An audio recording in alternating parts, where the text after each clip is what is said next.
Broadcast is now starting. All attendees are in listen-only mode.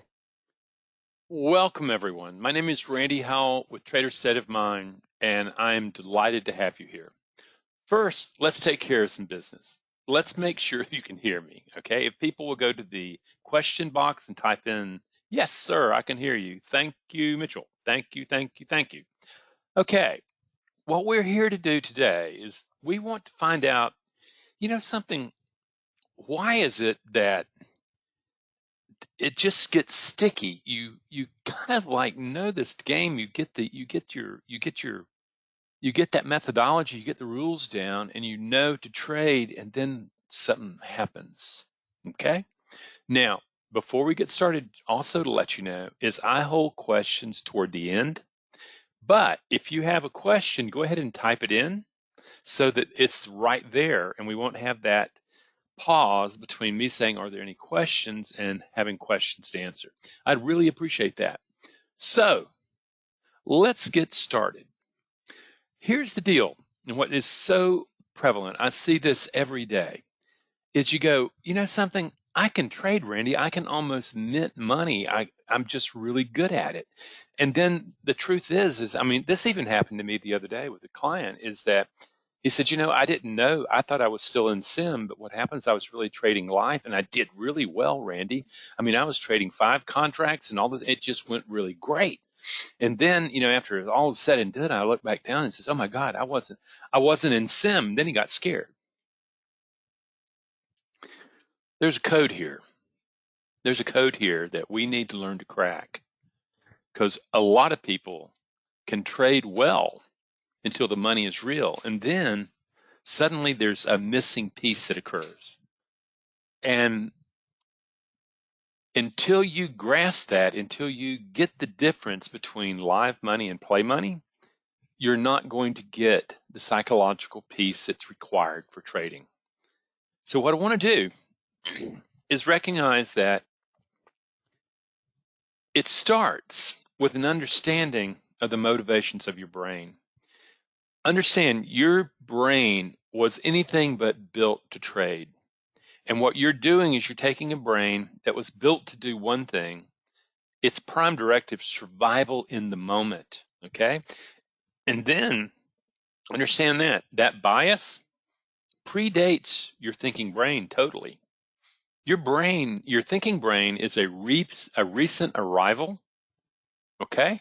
And what happens though is that you don't know it is, and what I want to do is I want to show you something, is that what you're looking at is a graphic that's been around since the 80s, and then it's our understanding of the way the brain's structured has changed a lot, but this is a really good way of understanding it. That big glob of green you're looking at is the thinking brain. That is what makes us so human and so different than other social mammalians. And it's the part you want to be able to trade with, because it can think in probabilities. It can hang out. it can understand that losing is only landing on the wrong side of probability. Winning is only landing on the right side of probability. It can do all that. The problem is this. Do you see that yellowish piece of the brain? It's called the mammalian brain, the emotional brain. I call it the caveman brain. What happens is your thinking brain, that's what you want trading, is a little tumor that grew out of that mammalian brain. And when it was forming, all these intricate communication networks are being established from the emotional brain into the thinking brain. Yet at the same time, there wasn't much foresight, because there weren't very many communication networks being developed from the thinking brain into the mammalian brain, the emotional brain. And ultimately, your thinking brain actually believes that it's separate from your emotional brain. But the truth is, all thinking is emotional state dependent. That means there's never a moment that you're not having emotions. If there's something going on in the markets where things are changing, you are triggered to emotions. The only question is which ones. And we want to say, something, the problem here is that if we were to sit down and design the human brain for trading today, okay, and not not just a design build where you built on top of things and stuff like that, our brain would look very different. But that's not the way nature, that's not the way evolution had it. So the very true big flaw, glitch that you bring is that you think that you can just, these emotions are little pesky little things you can throw away. You are an emotional creature that rationalizes. You are not a rational creature who has a few problems with emotions. So we get that. And I love this graphic because it shows what the problem is. Here you're inside the brain, okay, and you notice that there's this geeky guy driving the brain. He's the thinking brain and he thinks he's in charge. He does not recognize that control is an illusion, the control over outcome. And what's sitting beside him, right behind him, that he doesn't even know about, he doesn't even think about, is this caveman brain, that mammalian brain, that emotional brain that does not perceive reality the same way the thinking brain does. Unfortunately, this caveman brain, this mammalian brain, is making 95% of your decisions. 95% of your decisions. And you add stress in that has some real risk. And what you have is you have an emotional brain that can just take over, wipe out the thinking brain. And you're sitting there going, wait, what happened? What happened? What happened? I don't get it. I don't get it. I don't get it. Well, you just seen that the thinking brain doesn't know that the emotional nature is there and hasn't developed the skill sets to be able to calm that down and to be able to use it in a way that's productive for engaging uncertainty. This is what every time that you don't get in a trade because I don't know, I just need a little more confirmation, and then you miss a couple of trades out, then you're eager to get in. Then you have fear of missing out. Or when you finally get into a trade and it's going up and down, just beats you up, and it finally is profitable. You take that profit before it can be taken away from you. That's also caveman brain. That's instinctual reactions to circumstances. And the thinking brain never knew what hit it. So I'm hoping you're beginning to see it, but at the same time, we want the thinking brain. We want it. The problem is your caveman brain was built to react instinctively to threat or opportunity. And that is the problem, okay, is that it's from another time and another place, but it's got all the communication going to the thinking brain. And until we learn to build a partnership with this aspect of our history, this is our ancestral brain. This is the one we bring to trading that's loaded with, first of all, the brain is a negative assessment machine. It has a tendency to think negatively about future possibility, okay, or impulsively about it. It also has a thing of where, it doesn't understand survival in the future. It only knows about survival right now. So you begin, and also it is built to control outcome. Even if it's a fallacy, it is built to think it can control outcome. That's what allowed our ancestors to become and evolve into people like us. So we've gotten that. So we realize that emotional brain is there whether or not you like it or not. And until you learn to deal with it more effectively, it's always going to cut you down. It's always going to be there. You're always going to trip it for survival and not for thriving in the future. So we're there. Now, what are we going to do about it, though? Well, the truth is the thinking brain sees risk and reward with impartiality. The emotional brain doesn't. The problem is the emotional brain really truly doesn't understand what money is. The emotional brain looks at money and what are you going to do with it? However, money has become symbolically related to power. The power to be safe, the power to control outcome, the power to have status. And all of a sudden, what happens is loss takes on a very different picture. But the thing is, the thinking brain, up into the moment of where there is risk, feels and looks as if it's in control of everything. And this is the deal. You want it there, but it's ill-built to be able to be there when you're under stress. And out of that, you're going, well, here's what the emotional brain's built to do right here. Think about it.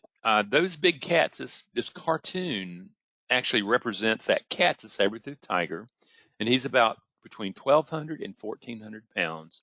Those incisor teeth are 6 inches long, and there's enormous evidence that they preyed upon us. We were nice little gooey little supplements to their diet. So now the caveman brain is scanning the savanna where it grew up for threats. The saber-toothed tiger could be behind anything, an opportunity. Oh my God, there's a woolly mammoth. We're going to need to go get it. We have to get all cranked up. And here you're going, you know something? Losses are simply not cerebral to the emotional brain. They are life and death.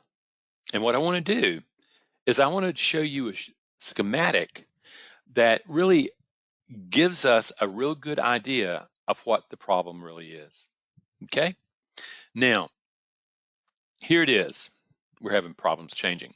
You are looking, when it says sensorial input, that's what you see, that's what you feel, that's what you taste, that's what you hear. That's sensory information coming into a system through your senses, and it's converted into electrical charge and starts going in your synapses to the brain, where the brain's going to interpret. Now, excuse me. The very first stop when that signal reaches the brain is it's going to the thalamus. Okay, this is a gut check. And what happens is if you saw the thalamus as a traffic cop at a really huge, busy intersection with just all sorts of cars going back and forth, and he's got this under control, then an emergency vehicle sensory input comes up, and what he does, he stops everything to allow that emergency vehicle to come through. That's what the thalamus does. Then it's got a choice when it makes that critical appraisal. It's sitting there going, okay, well, there's no big deal here. I can send this to the thinking brain, and that takes 24 nanoseconds. Okay, that's the high road, and that's where you get all the logic, that you get all the thinking and stuff like that. However, if that traffic cop in the thalamus says, "Oh, this is a dangerous thing. It's an emergency vehicle," what it does is it shoots impulse to the amygdala, fight, flight, and that takes half the amount of time. That's the low road. It's very easy, and it triggers, and all of a sudden the reactive survival mind is in action, and all you got that adrenaline running through your system, and you got the fear running through it, and before you know it, it's just gone crazy. You would call that tilt.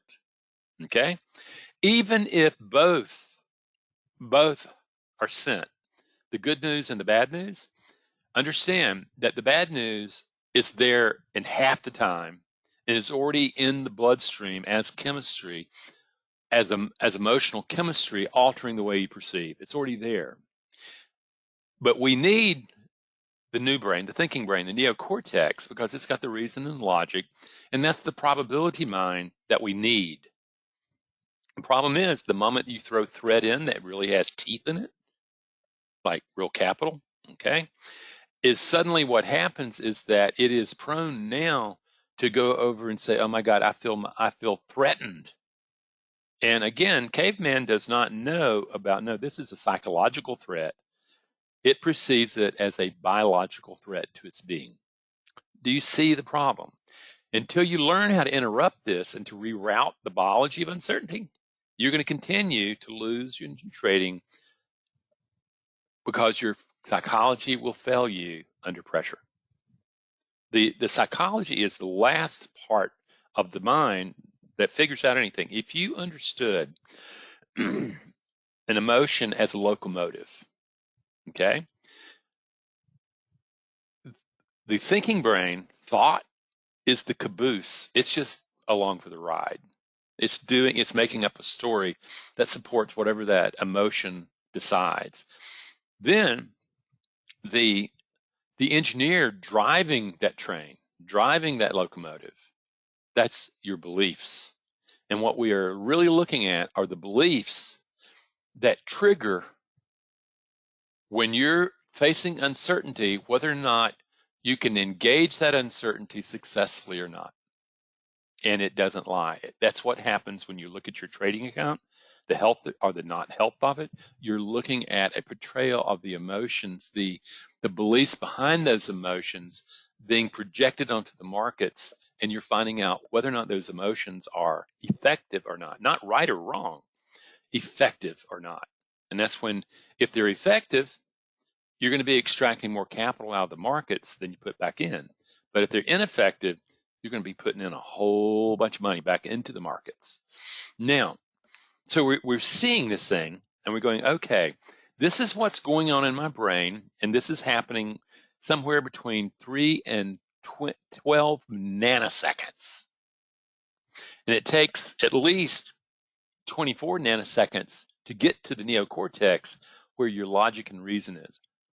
Do you happen to see why it is so necessary to be able to learn new skills that allow the neocortex, that thinking brain, that modern brain, to be able to produce the mind that can engage? Because it's bringing a brain that's built around fear.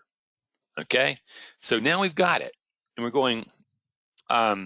Well, we begin to see, and here's the real problem, is that once the brain invents a short-term solution to deal with threat or opportunity over trading, it wires it into reactive pattern. Now, here we have an example of real wires and stuff like that.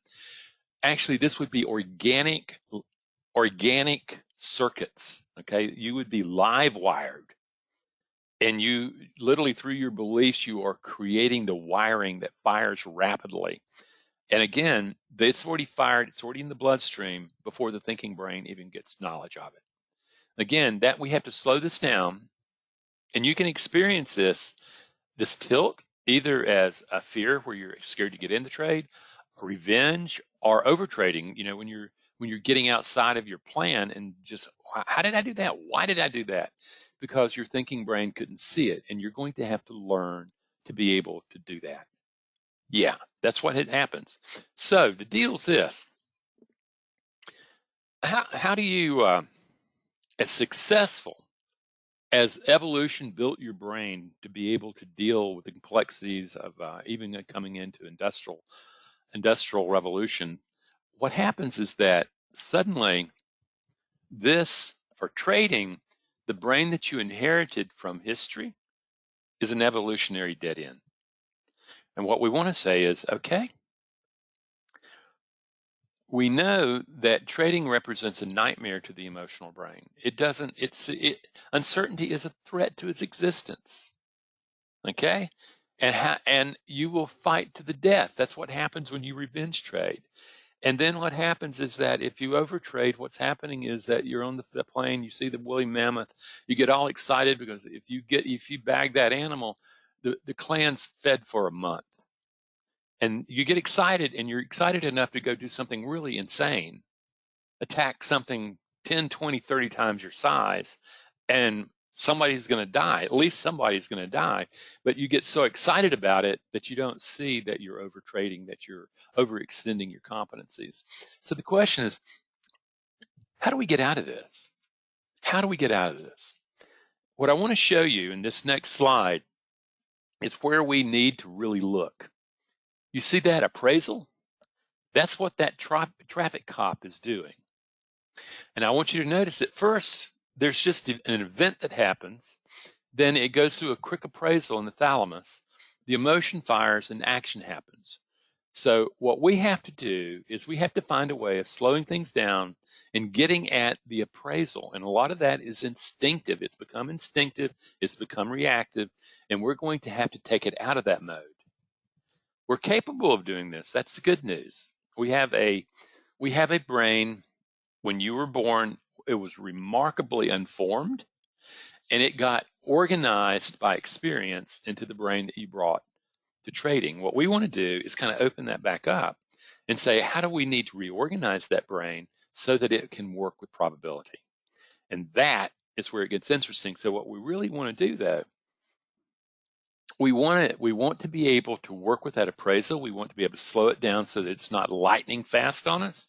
We can slow it down from like 225 miles an hour, which is the speed of electricity in your brain, thought, to about 50 miles an hour, which is the same speed that you have if you're talking your thoughts. That's how much you slowed down the brain. It gives you a lot more time, gives you a lot more space. It allows you to start really rerouting and reworking with that appraisal.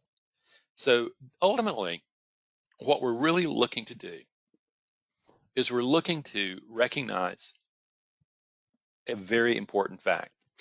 If you have heard that you trade without emotions, you are listening to advice that you will never be able to execute. If you're high functioning autistic, you'll have a different emotional architecture, and you will be able to trade somewhat without emotions, not the ones that normal people like us have. But if you've just got normal architecture, what you're not going to do is you're not going to have freedom from emotion. However, because you're human and because we are creatures that are really amazing.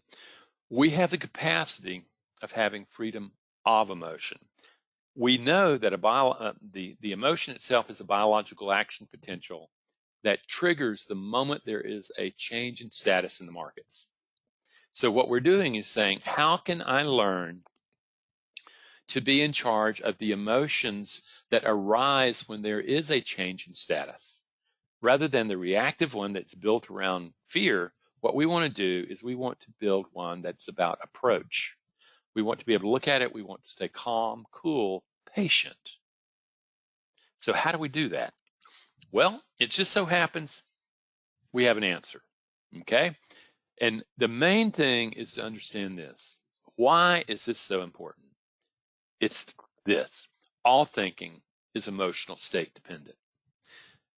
Your thinking creates narratives, it creates stories, it creates alibis for what the emotional brain, the heart brain, has already decided. So with the little bit of control that we can have from the neocortex back into the emotional brain, we need to start saying, if our job as becoming competent traders is not to stop emotions from happening, but to dictate what emotions are going to arise when you engage the challenges of uncertainty, particularly when there's risk involved.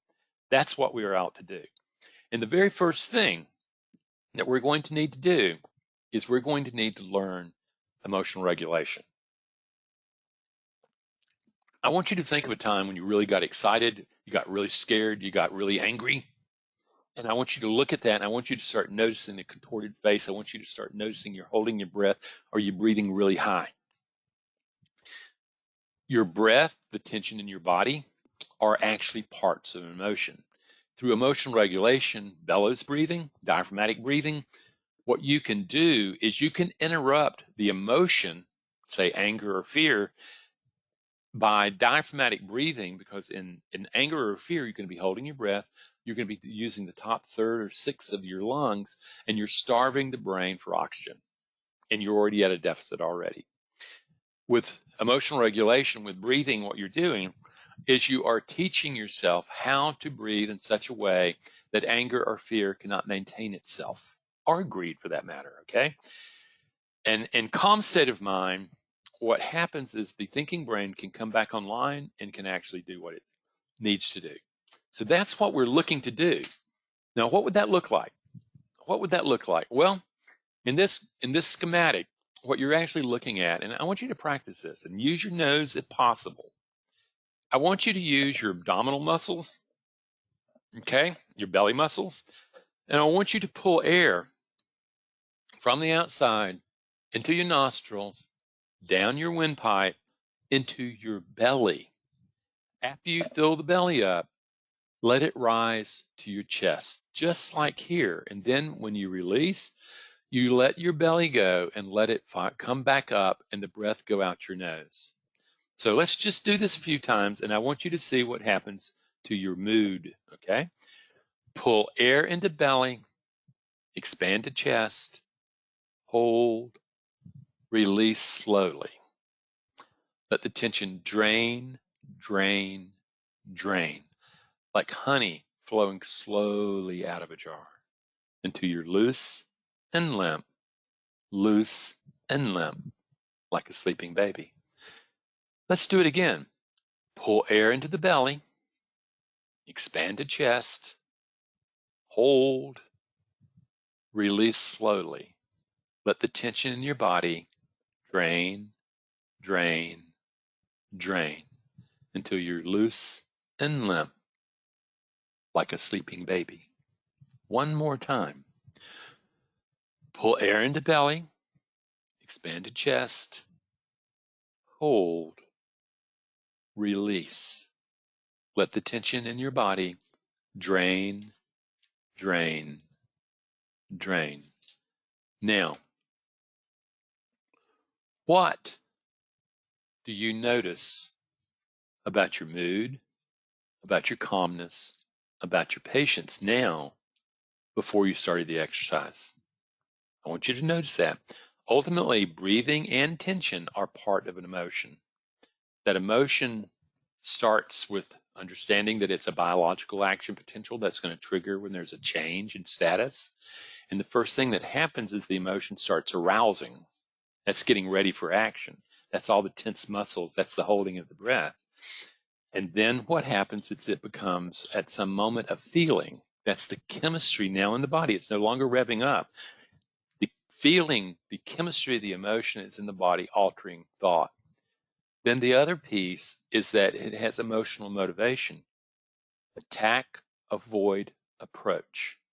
What we want to do is we want to have the emotional motivation of approaching uncertainty rather than attacking it or avoiding it.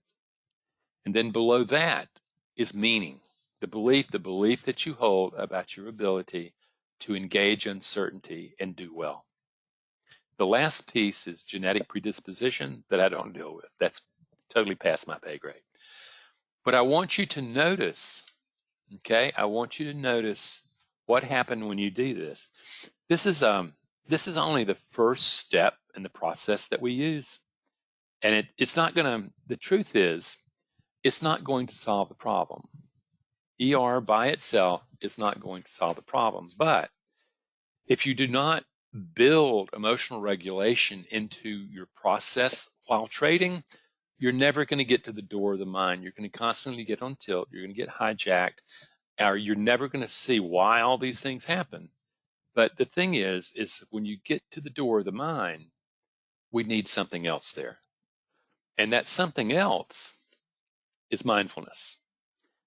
And what I would rather say, it's really waking the observer. Have you ever noticed that there is always a witness, okay, that witnesses things independent of doing them? And ultimately, as you awaken that observer, as you learn to awaken it and start recognizing that you and your thoughts are not the same, okay? You and your emotions are not the same. You know, you do not have emotions. You do not have beliefs. They're creating your experience. And by the way, you don't have beliefs, no matter how certain you believe you do.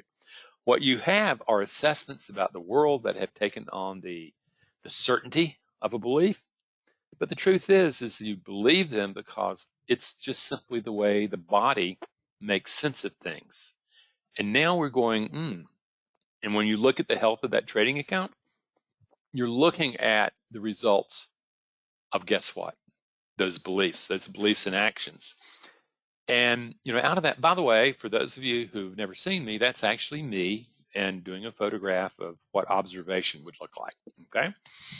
Now, when you learn to observe and you recognize that you and your thoughts are not the same, this graphic really gives you a real sense. Most people I know, I was actually working with a guy today, he says, Randy, I just don't know what happened. And, it just happens and I didn't even see it pass. And he's practicing the practice of mindlessness. That's on the left. He's identifying with thought, okay? Not recognizing that, no, you and your thinking are not the same. You are separate from thinking.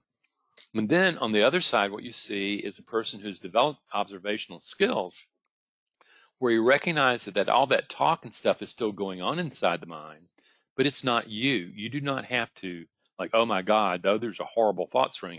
And you're going, oh, look at that. What's running through my mind? That's really great. The good news is I know they're not me. And what happens is I can step back out of them and I can say, well, where did that come from? And that is exactly what we do. We develop that observing self, mindfulness. So you begin to see that not only are you not those thoughts, but you can actually alter the beliefs that thoughts are given life from. And that is when you can truly, truly begin to develop the mind that trades. And this is something that most people I know honestly are doing everything they can to avoid looking at their problematic thinking and behaviors. They stay away from it, pretending it's not there, and denial or projection onto others just doesn't work. It's not your fault that you're just human. This is the human condition, but this is your responsibility. I don't want you to see that. It is your responsibility to develop these tools. The likelihood of you becoming a successful trader without these is fairly small. Some people slug through and they finally get through it, but they develop these things independently. What I'm saying is you can make the road a lot shorter by simply saying, this is what's required to go in and take a look at what makes me tick and to change what I need to change so that I can have a mind that can be consistently profitable. So we've gotten that. And so what we really then want to do when we actually develop the mind, the observing mind, what we want to do is we want to open the door of the mind to look in and start looking at that inner commentary. Have you ever noticed that there are thoughts raging around your thought? You could just be walking down the sidewalk in a city and stuff like that, and you've got opinions about everything. Just thoughts are flying around. Those are unconstrained, undisciplined thought action. And here's the deal: is as you develop this understanding of mindfulness and beginning to realize that there's an inner commentary going on, you discover that your brain itself is really a community of rival programs that are duking it out for control of the construction of the self. Listen to that. I know that's a full bunch of them. You need to learn more about it. And the mind is a space where those emotional programs have been given voice as a member of the ruling committee of the self, the trading committee. And what you discover is that the chairman of the board of that trading committee that's making all these governing decisions has been asleep at the wheel and desperately needs to wake up, because these thoughts are going to run in your mind whether or not you like it or not. And it really depends on you as to which ones take dominance, which ones take control. Right now, the ones that trigger with uncertainty are simply the ones that were trained, were there, and nobody noticed, and they were locked into pattern. And what we're saying is no. And this, and by the way, this is also me, is that the truth is that you have, as Martin Heidegger said, is man is born with 1,000 voices. He dies with only one. What we need to do is we need to develop these aspects of the self, these inner resources, so that we can build a mind that engages uncertainty from a much more powerful place than the one that you thought about. And one of the things that's really difficult and why people have such a problem with this, you get the idea, there's a lot of these different, in neurobiology, they're called special interest areas of the brain. In Jungian archetypal stuff, they're called the archetypes. They're called the inner critic, is what I call it. You have different parts of the self. And the truth is, if you don't hear voices in yourself, you are crazy.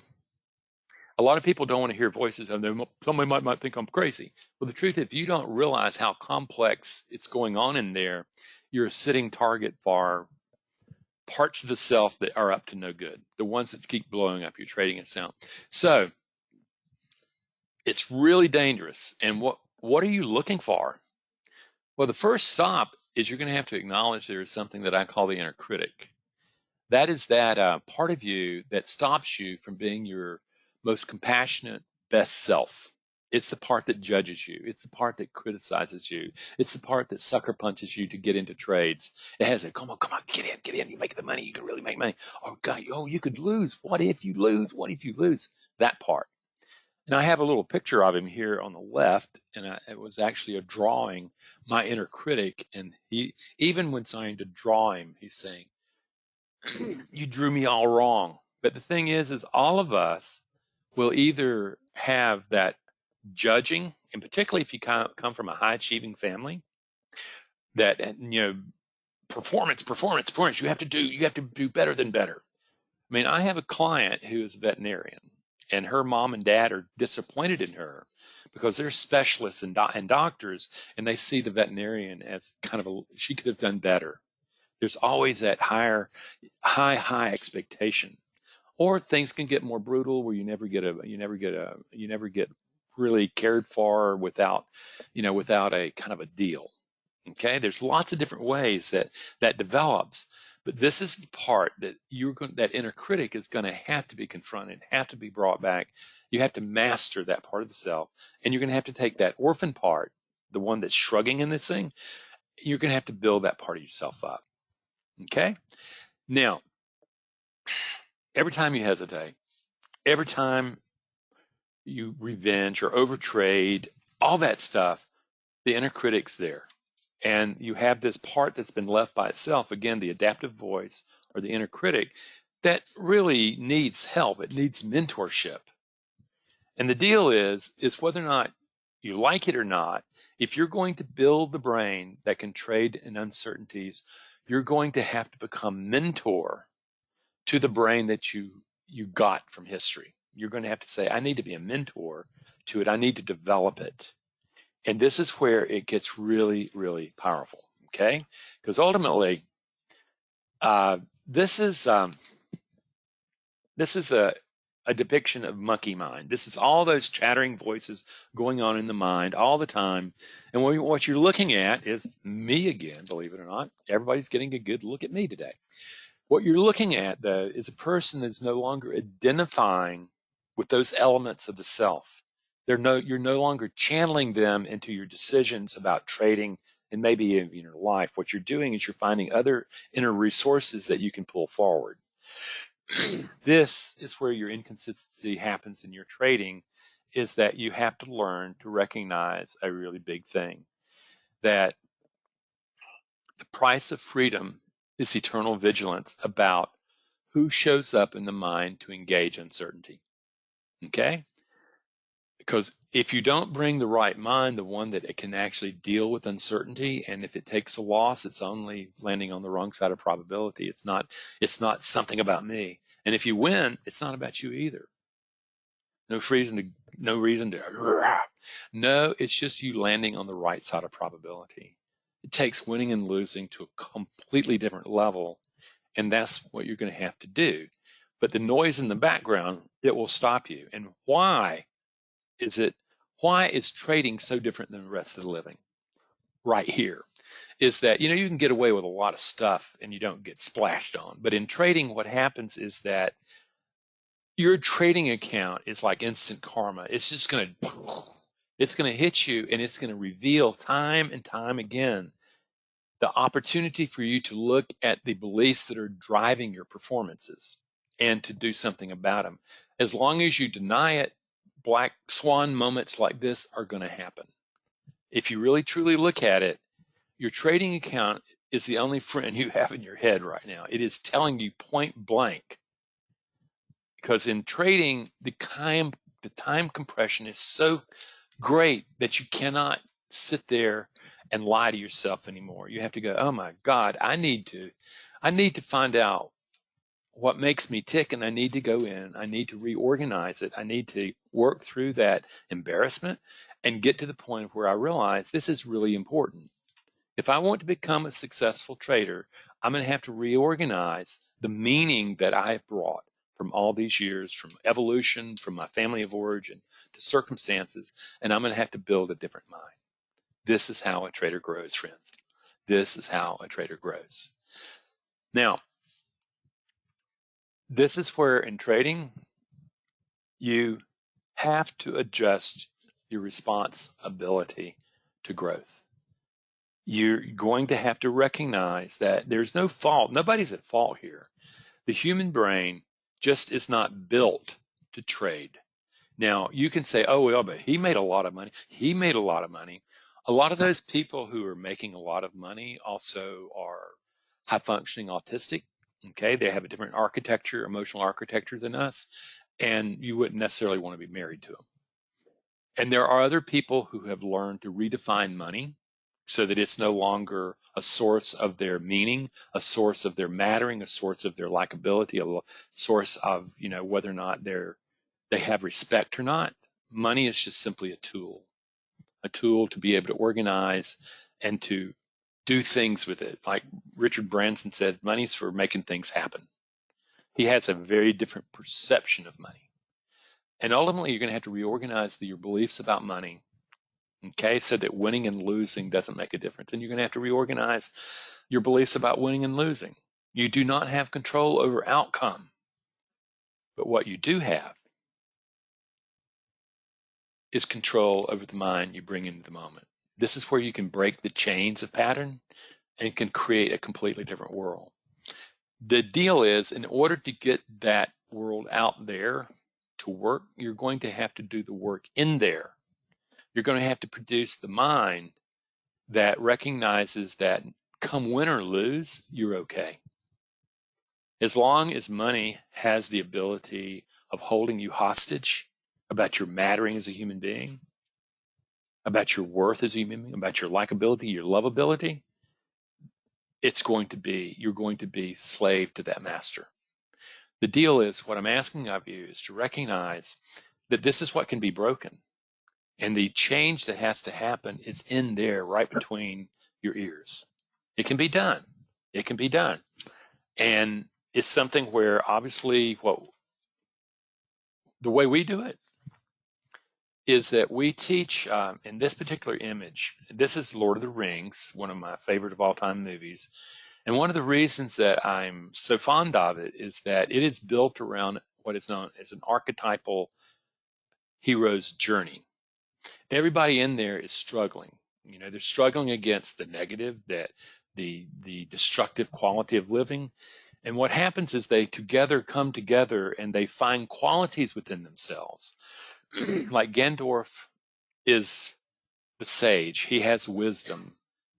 Aragon is the king, the ruler, waiting to come and claim himself. You find there are warriors that are protecting the king. You find that there are caregivers who are helping to heal, helping to love, and stuff like that.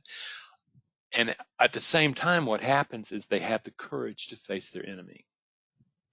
That enemy for you is really about self-mastery. Your job is to produce that self-mastery. My promise to you, though, is that within your internal resources, you do have the discipline, the ability to maintain order of a ruler. You do have courage to face your fears. Okay? That is the warrior within you. That's an inner resource. You do have the ability to calm yourself down and to recognize that you are conscious creation and that it is a gift somehow, and that your job is to take responsibility and to grow that part of yourself so that it can really truly express itself. And then if you do those three things, what you do is you get the impartiality, the clear thinking of the sage that lives within you, and that's who you want trading. That's the part of you that can do the impartiality, who can do the probability and the uncertainty and recognize it's just okay. This is what's necessary. The caveman ancestors couldn't do this. We have evolved to the moment that you can do this. At the same time, you have to do it. You have to make a decision. You have to decide to wake up. And by the way, the sculpture is called the awakening. And ultimately, you're going to have to awaken what you can be, the possibility of you can be, the potential that lives within you. The potential's there, friends. But as long as you're locked into your beliefs that limit what you can see, then you're not going to find this awakening. And when you start waking up, and a friend of mine who's made a phenomenal amount of money, $200-300 million in the last several years, said, Randy, I think the most important thing was, one, is that when I took a really serious loss early in my career, I thought my wife was going to leave me. Instead, what she did is she held me as we cried together. He began to understand that he was loved whether or not he won or not. And that helped him to grow. But then he said, I really had to rethink money, what money was used for. And if you look at him now, he's become really a philanthropist, and he's really developing programs that will exist far beyond his life on earth. You're seeing the conversations about money change, the beliefs about money and what money can be for you. And I'm with Richard Branson. It's money's for making things happen. It's not about you. So this is things that you literally can develop in yourself. And the real question is, do you want to do it? Are you willing to go to the work, the effort to do that? I know that a lot of you have put in the effort, have done the 10,000 hours, have taken the courses, have bought the stuff, but there's still that single puzzle piece missing. If you're interested in that puzzle piece and putting it together so that you end up with a method edge being driven by a psychological edge so that you truly can extract more capital out of the markets than you put back in, my invitation is a couple things. One is take a look at our group course. We have a summer one coming up. It's 5 group meetings with me, and it goes and teaches you the basic skills that you are going to need to be able to build a mind, the trading mind. And the deal is that when you're there, we realize that there are time zones, and we have a virtual classroom. It has 24/7 access, and it teaches these skills all the way through. Okay. Then, if you sign up early, and the reason it's really, we'll give you a gift, emotional regulation workshop for less than $200, and it's something where you really need to get in early to this thing. We already have a number of people who have signed up for our next course, and it's going to be, when is it? In September. Because what they're doing is they realize, okay, learning the emotional regulation sections of this thing takes about 2 to 3 months to really lock in. And some people say, it's important to me to do this. It's important for me to learn emotional regulation before I take the first class. That's the deal. Other people become really interested in wanting to work with me individually, and it's highly comprehensive, and it really gets into the deep stuff, okay? And it comes with 10 sessions with me on Zoom, and it's a powerful multimedia course where you'd be surprised how much information's there. But the major thing is people choose that because they wanted to work directly with me. If you're not ready for that kind of stuff, at least get my free book. Okay, go to the website, get the free book. And if you're really interested, go ahead and get my book, Mindful Trading.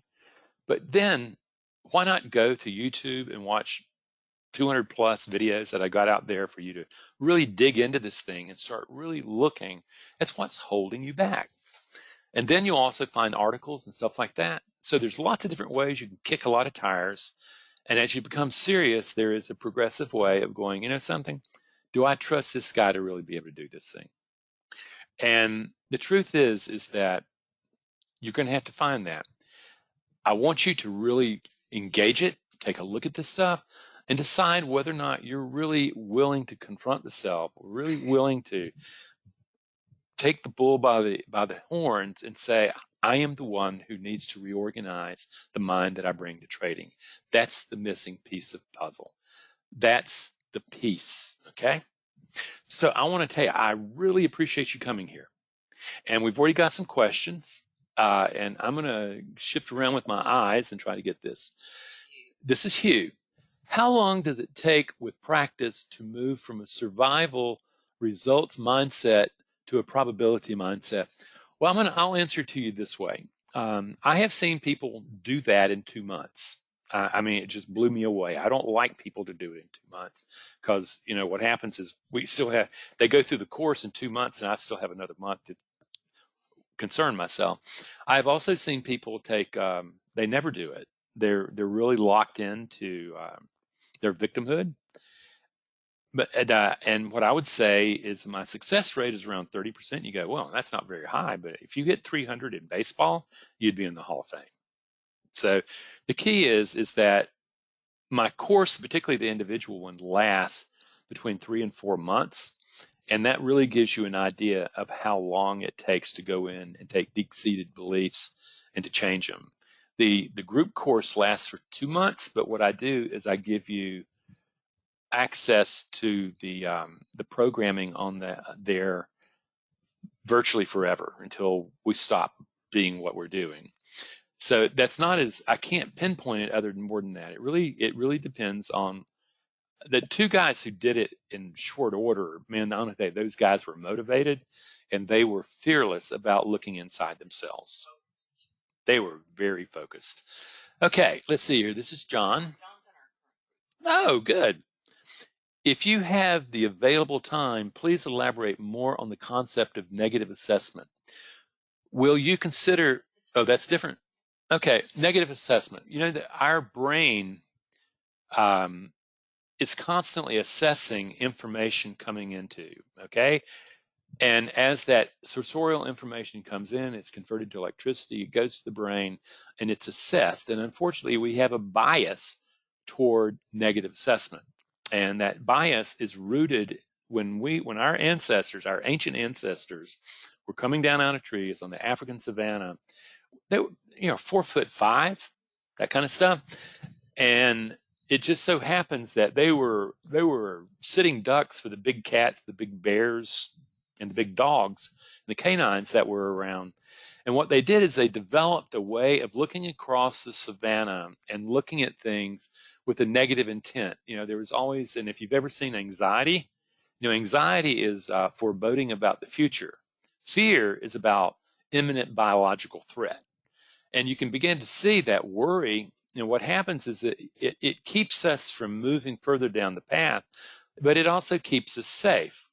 And so we have a biological bias toward it. And most of us also learn negative bias in the family of origins and the cultures we grew up in. I mean, think about it, is that if you happen to be a girl, okay, in America, and growing up with all the kind of stuff about having to be thin, having to be beautiful, first of all, I wouldn't want a daughter that looked like a model in the first place, okay? But you're looking at it and you're saying, I see that. Okay, I get it. Is that I'm already having negative assessment. I'm not pretty enough. I'm not pretty enough.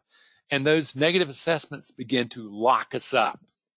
What we want to do is to confront those negative assessments and find out a principle, is that there is an inner critic that's always going to be negatively assessing you no matter how well you do. And you have to be able to step out of that negative assessment. That's my answer right now, John. Jim. Okay, this is Jim. Would you consider creating a 10-minute audio tape that puts the trading day into perspective, that by listening to it, it will help me sleep and also prepare the trader's mindset for the next day? Thanks, Jim. Well, that would be in my group course and in my individual stuff. That kind of stuff is done. Okay. I'm pretty free with what I give away, but that I can't give intellectual property away. Okay, here's from John. Okay. Noticeably less muscle tension, which acts as a clamp on my forehead. Yeah, you've gotten the start, John. I had an insight that we are just thoughts inside a bag of bones and muscle. Any thoughts are illusions. Well, the quantum mechanics people would go even further than that. They would say that all reality is simply potential, and that the observer that you are of that potential is what gives form to it. That is basically where you would see that I'm from. Okay, so I do consider the brain. Understand, the brain is taking in information and making its best guess, having never been out there and experienced the real world before. It's in a dark cavern. It's never seen. It's never heard. It's never done any of those things, and yet it's making up stories about who we are in the world. That is illusion. Okay, so there. Okay, last one. Is there a limit to the number of board members that contribute to the mind's decision making, or just the recognized archetype? What I've done is in the archetypal journey of Carl Jung, there are 12 archetypes. Okay, and I use 4 simply because those are the minimal needed to produce an effective trading mind.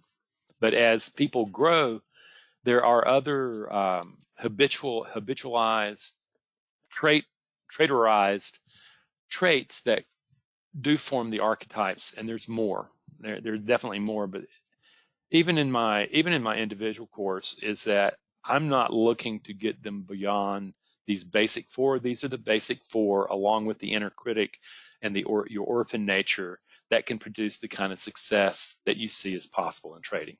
Okay, so okay, are there any other questions? Because otherwise, it's actually right at quitting time.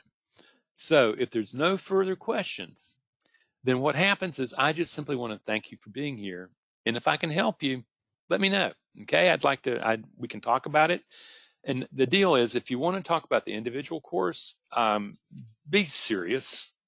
We get people all the time who want to have an hour of my time and shoot the breeze and think I'm going to impart some sort of knowledge to them. And we just can't do that. Okay. So I want to thank you. And no matter what I want you to do tomorrow is the exercise I did on relaxation. I would like for you to practice that before your trading and during your trading. And then I want you to start noticing, oh, that's just the touch of it. That's just scratching the surface. Okay. But until then, happy trails to you. That's from Roy Rogers many years ago. And that was his sign off after he'd beaten all the bad guys, and was going off with his girlfriend, Dale Evans, off in the sunset. And they would sing the song, happy trails to you until we meet again. Thank you for your time. Goodbye.